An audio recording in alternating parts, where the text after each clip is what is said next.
ওকে।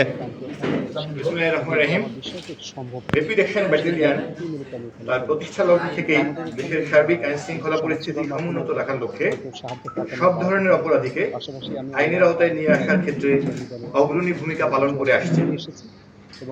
জঙ্গি, সন্ত্রাসী, সংঘবদ্ধ অপরাধী, ছিনতাইকারী, জুয়ারি, মাদক ব্যবসায়ী, খুন, ধর্ষণ, চুরি, ডাকাতি এবং অপহরণ সহ বিভিন্ন চাঞ্চল্যকর মামলার আসামি গ্রেফতারে র্যাব নিয়মিত অভিযান পরিচালনা করে আসছে।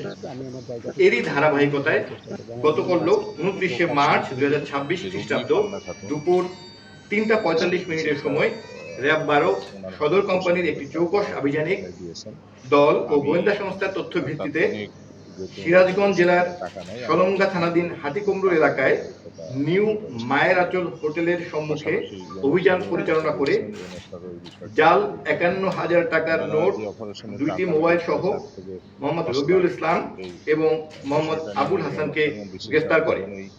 পরবর্তীতে আসামির দেয়া তথ্যের ভিত্তিতে সিরাজগঞ্জ জেলার সলঙ্গা থানাধীন ধোপাকান্দি শাকিনস্থ পলাতক আসামি মোহাম্মদ হাকিম শেখ এর ভাড়াকৃত বাসা হতে 12,64,700 টাকার জাল নোট সহ সর্বমোট 13,15,700 টাকার জাল নোট উদ্ধার করা হয়। প্রাথমিক জিজ্ঞাসাবাদে জানা যায় যে আসামিরা দীর্ঘদিন যাবৎ লোকচক্ষুর আড়ালে সিরাজগঞ্জ জেলা সহ আশপাশ এলাকায় জাল টাকার নোট নিজ হেফাজতে রেখে খাঁটি নোট হিসাবে বিক্রয় ও লেনদেন করে আসছে। গ্রেফতারকৃত আসামিদের বিরুদ্ধে সিরাজগঞ্জ জেলার সলঙ্গা থানায় মামলা রুজু প্রক্রিয়াধীন রয়েছে। একই সাথে আরেকটি অপারেশনের খুব সংক্ষিপ্ত বিবরণ আমরা দিচ্ছি।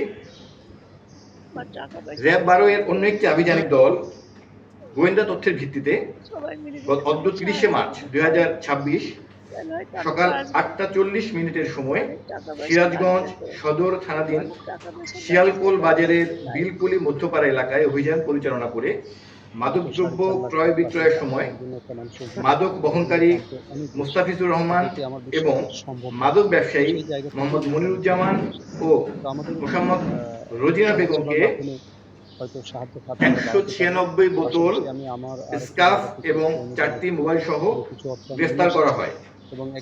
প্রাথমিক জিজ্ঞাসাবাদে জানা যায় যে মাদক বহনকারী মুস্তাফিজুর রহমান উল্লেখিত মাদক সমূহ বিক্রয়ের উদ্দেশ্যে জয়পুরহাট থেকে সিরাজগঞ্জে আসে। এছাড়াও মাদক ব্যবসায়ী মোহাম্মদ মনিরুজ্জামান এবং মোহাম্মদ রোজিনা বেগম চিহ্নিত মাদক ব্যবসায়ী হিসেবে পরিচিত এবং দীর্ঘদিন ধরে নিজ বাসা থেকে মাদক ক্রয় বিক্রয় করে আসছে। উল্লেখ্য যে গ্রেফতারকৃত আসামিদের বিরুদ্ধে বিভিন্ন থানায় একাধিক মামলা রয়েছে। এর মধ্যে আমরা আপনাদের যদি বলি যে মোসাম্মদ রোজিনা খাতুনের বিরুদ্ধে সর্বমোট 3টি মামলা রয়েছে, তার মধ্যে 2টি মাদক এবং একটি নারী শিশু নির্যাতন আইনে, এবং মোহাম্মদ হাকিমের বিরুদ্ধে একটি অপহরণ এবং চাঁদাবাজির মামলা রয়েছে। আপনাদের সকলকে ধন্যবাদ। খুবই তৎপর এবং আশা করি যে ওনাদের মাধ্যমে সমাধান